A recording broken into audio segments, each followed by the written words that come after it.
When they're making the noise, yeah, you got it. So you get into the noise and you go like 1, 2, 3, 1, 2, 3, 1, 2, 3, 1, 2, 3. I don't know what you're teaching at the moment. Are you teaching toys? You go like, it's a teddy. It's a teddy. Teddy, teddy, teddy. Are you teaching the letters of the alphabet? Now let's see. A, A, A, A, A, A, A, B, B, B. Are you teaching? Are you teaching 1, 2, 3? When I count 1, you clap 1, 1, 1. When I count 2, you clap 2, 2. When I count 3, you clap 3, 3.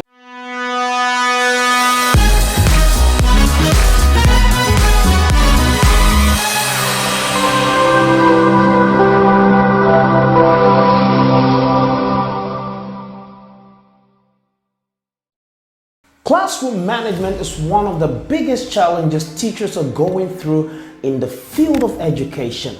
Watch this video to the end and remember to subscribe and turn on the notification button and then share. Today, don't worry, like I told you, hold on, don't push the dial. We're going to deal with a number of ways to help you to be able to manage your class and put the class in order so that the teaching and the learning process could go on so the students can really benefit from your knowledge as a teacher. So without wasting much time, let's go into the lesson. What is classroom management? Classroom management, the system is a set rules or strategies put in place by an educationist or by an educator, a facilitator, or a teacher to ensure there is stability and there is a smooth behavior and interaction between teacher and students without any interruption or without anything coming across to break the flow of knowledge from the source of the knowledge, that is the teacher, to the receptor, that is the student. Now, it is very, very painful that you have your plan to teach, you've prepared your lesson, you've put everything in order to teach the students, and you are very much sure of the methods and the strategies you've put in place in order to make the students receive the lesson and really benefit from it. But at the end of the day, there is something that will come from outside that wasn't planned to interrupt the class. Sometimes it is the behavior of students. Sometimes as you are teaching, students are talking. As you're teaching, students are discussing other things. As you're teaching, another student is doing something else. As you're teaching, interrupting and destroying your system and your plan, and even ending up so that you do not achieve your objective as a teacher. These are the problems, and what you do to counter them, what you do to curb them, what you do to stop those things are what we call the management skills or the classroom management skills. What are some of them? Well, I've received a lot of questions about this. Hey, teacher, Uncle Bravo, teacher Alex, that's what some people call me. They say, what do you do to control your kindergarten classes? A few years ago, I applied for a job in one of the biggest institutions in Asia. So I was called upon based on my application and the submission of my resume and everything to come and have a conversation with the foreign teacher manager. So I got to the school, we had a great chat, but in my application, they had this thing that you would have to answer some questions online, it's like a questionnaire.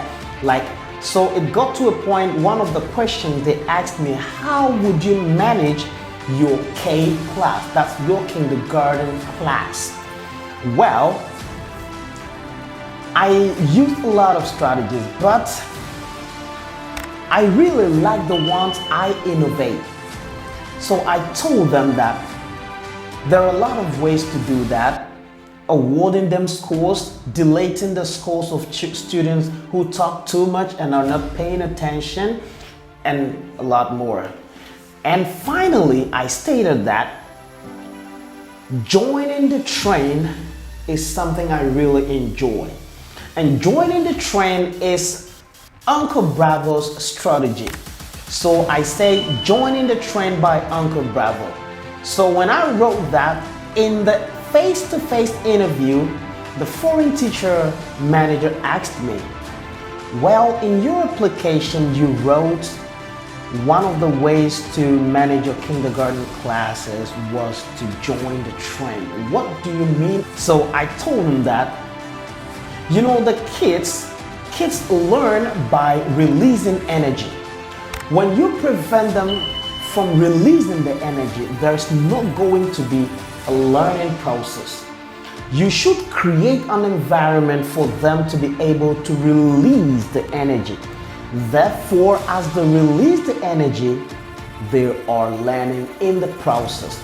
So how do you ensure that the release of energy is benefiting your lesson, and on the other hand is also making the student happy, making your lesson interesting to them? So even as they play, release energy, they are also learning, and it is benefiting you, leading to the achievement of your objective as a teacher. So when the kids are making noise, I mean the kindergartners, when they are making noise, you know, shouting, you know, that is what happens normally. So if you've been teaching for a very long time, you understand what I'm talking about.